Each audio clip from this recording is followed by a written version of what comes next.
We are therefore honored to have with us today Ms. Sima Kamil as our chief guest. Ms. Sima Kamil is the first woman appointed by the federal government as Deputy Governor of State Bank. She has over 35 years of experience in diverse fields of commercial banking, including branch banking, SMEs, rural, consumer and corporate financing, and investment banking. She has worked in various international banks, including American Express, Standard Chartered, ANZ Grindlays, in areas of corporate banking and risk management. Before joining the State Bank, Ms. Kamil was the first ever woman appointed as president of a private sector commercial bank, UBL. Earlier, she served in Habib Bank for 16 years at various levels and was also associated with the microfinance sector as a director of the first microfinance bank for a number of years. Her current responsibilities at State Bank focus on financial inclusion and digital financial services, a topic she is very familiar with, as in 2019, the Kingston University, UK, awarded her an honorary doctorate degree in recognition of her outstanding contribution to the banking sector and support of inclusivity in business leadership.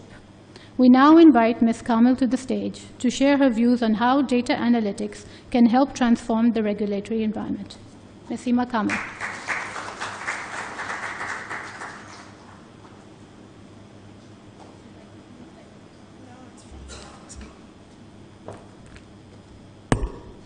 Ashfaq Tola Saab, Assalamu alaikum. Sorry, aap yahan nahi hai. It would have been very nice to have met you. But Assalamu alaikum. Khurshid Kotwal Sahiba, thank you for inviting me. Those of you who know Khurshid well know that she's a very persistent lady. So I kept saying that, it's a Saturday, I have to do this. And she said, no, you have to come. And I go back a long time with Khurshid, even when I was in corporate banking, and she was CFO at Unilever. And when you're a banker, you have to make sure that all the CFOs are happy. So thank you, Khurshid, and thank you to everyone. Ladies and gentlemen, Assalamu alaikum. I'm going to restrict myself to talking about data analytics and regulators, in particular the State Bank of Pakistan. Because all central banks are more and more focusing on analytics and the enormous amounts of data that we are confronted with. There's a recent survey done by the Irving Fisher Committee, which says that now 80% of all central banks use big data, up from 30% just 5 years ago. So without data, we are lost, and the State Bank has already made great strides, and we're doing much more to further this and further analytics. We use it in many ways, and there's an ever-changing requirement. What I will do is talk about what we're doing based on the primary functions of State Bank as a central bank. You all must, of course, be aware of the recent amendments to the State Bank Act. Those amendments have actually really put in place or just talked about more specifically the aims of the central bank, but those aims have always been there. It's nothing new. So the first and most primary aim that you all know about is price stability. And that falls under the area of, obviously, also exchange policy and monetary policy. And of course, without data, that is entirely meaningless. So we are happy to say that we have one of the most sophisticated models available for us for predicting or attempting to predict what the economy will look like in all its aspects, whether it's the real economy or whether it is inflation forecasts. And we are bringing in perception, behavioral economics, behavioral data, unstructured data, and all that into that. And that is extremely data-driven.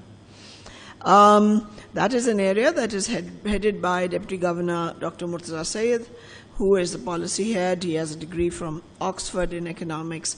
But we're also and I'll make that offer to ICAP, we have an excellent research advisor and the chief economist at the moment, Dr. Ali Chaudhry. He is extremely well known as a statistician and has had publications in economics journals of the best global level. And that's where, of course, and he has a lot of ideas now on, of course, big data and AI and machine learning and all the rest of it. And some of them are already being put into place. So I would very much encourage you for this part of it, the monetary policy and price stability, which is the primary aim of the central bank, to ask him to come in and talk to your teams in greater depth. I think that would be very useful. So that's our first aim, our objective, which is price stability. The second, of course, is financial sector stability, because unless you have a well-regulated and stable financial sector, and this is not just commercial banks, but DFIs, microfinance banks, and now the new area that we're working with, the fintech space, or we regulate payment service providers, electronic money institutions, and so forth. All this needs regulation, and again, in the old days, we just sent out and got lots and lots of regulatory reports which no one could sift through.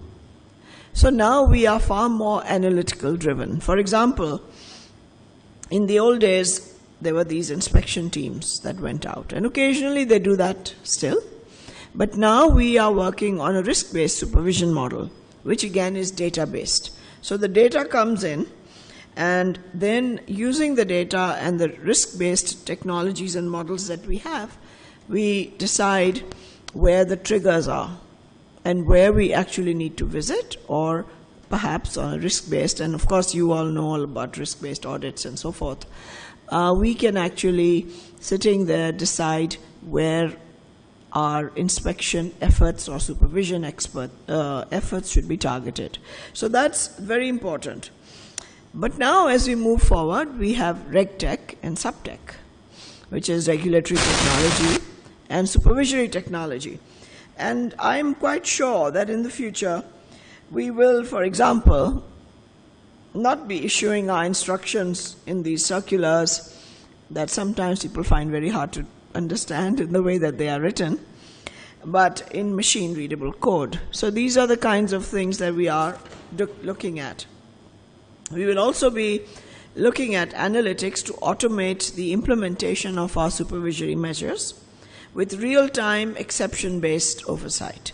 Because obviously, if after the event you go to a particular financial institution where something is perhaps not right, then it becomes a little pointless. So again, it's analytics, it's AI, it's machine learning, and we are already doing that. These are the two principal functions. The third function of the state bank is, of course, growth.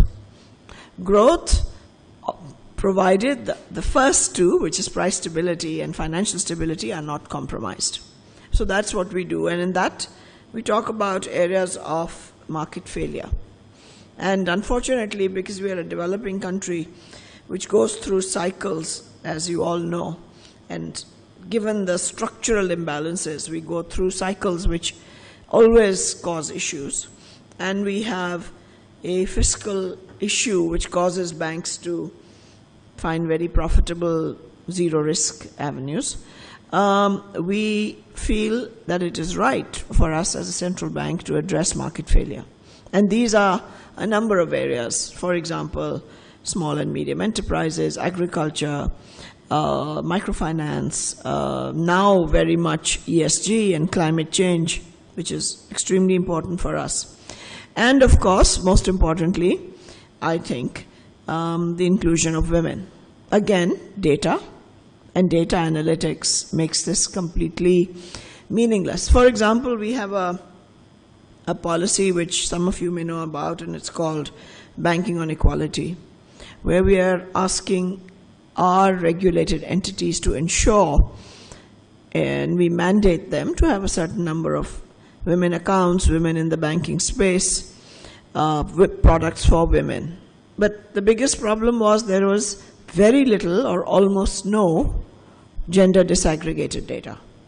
So if you don't have the data, you don't really know. If you have a joint account between a man and a woman, say a husband and wife, you don't know who is the decision maker. And if you count it as a woman's account, it's pointless, right? If it's a borrower, is it a real decision maker is a woman, or is she simply a front? So we don't have that data, even at the first level. So now we've started that. We have got that data in May, end of June now from the banks, because even the banks' data integrity is an issue, particularly in the legacy banks, because their data is, there's data input errors. A male is shown as a female, even though it cannot be with the CNIC, etc. So there is all these issues.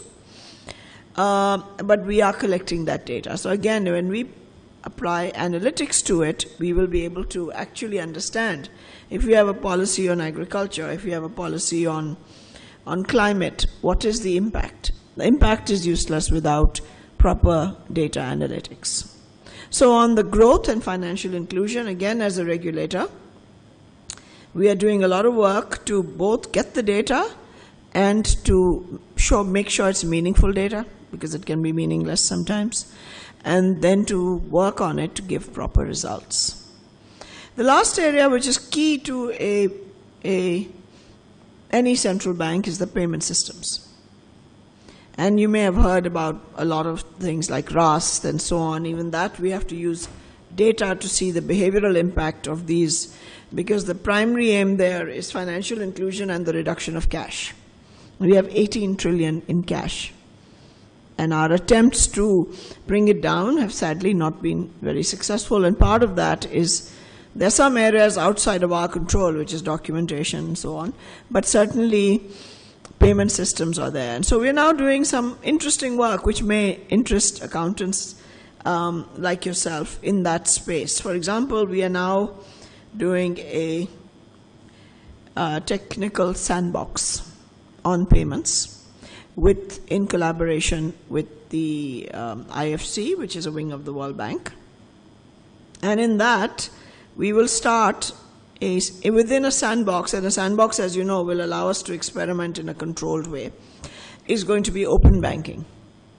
Now, open banking is something that threatens banks, but it is actually giving customer permissioned data to third parties. We have to develop the law, and we are starting to do that because there's data privacy issues, there's customer literacy issues.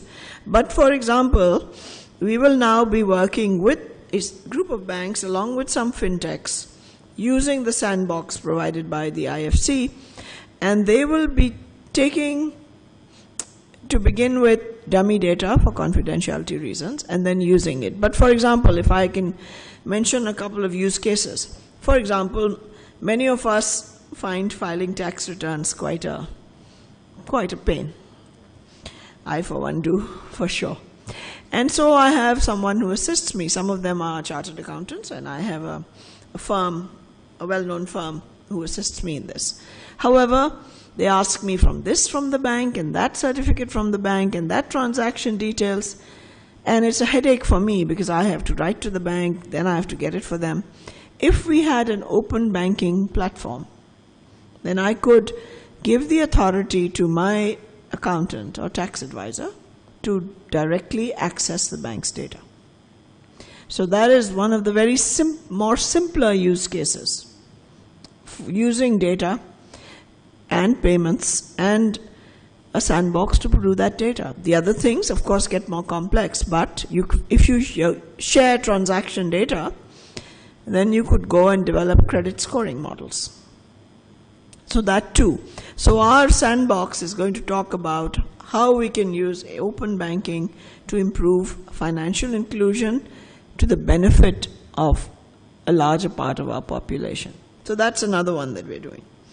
But all of these things are very nice, but there are a number of challenges. The first and foremost is capacity and ability, and so I'm really glad that ICAP is doing this, and this mentorship program that you have is receiving such good responses, because it's critical. You may want to do whatever you like, and we have enormous challenges at the State Bank finding the right people and retaining the right people. So that's one of them. That's skill set development. The other one is that our financial institutions, and it's patchy, some of them are using this data. They have an enormous amount of data sitting in the banks. Some of them